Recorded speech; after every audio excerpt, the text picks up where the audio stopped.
সংকট রয়েছে কিনা আর পরিস্থিতির কিছুটা উন্নতি হলো কিনা?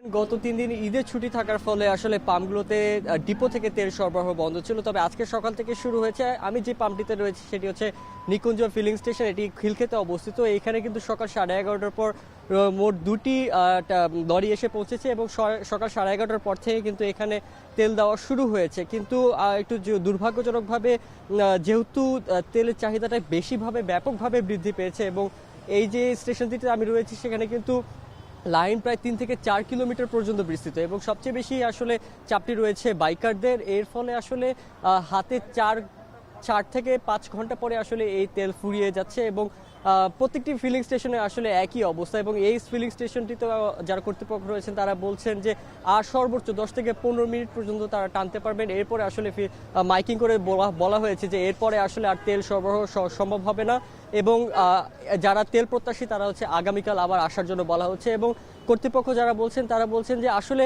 সরবরাহের যে ঘাটতিটি সেটি রয়েছে, কারণ এর আগে যে সংকটকালীন সময়ের আগে ফিলিং স্টেশনগুলোতে অনেক সময় দেখা গেছে ৪ থেকে ৫টি লরি পর্যন্ত তারা সরবরাহ পেয়েছিল, কিন্তু এখন বর্তমানে যে অবস্থা সেটি হচ্ছে সর্বোচ্চ ২টি লরি পাওয়া যাচ্ছে। ২টি লরিতে 18,000 লিটার পর্যন্ত তারা নিতে পারছেন। তো যার ফলে আসলে সরবরাহের যে সমস্যাটি সেটি আসলে তারা বলছেন যে এই সমস্যাটির কারণে আসলে ঘাটতির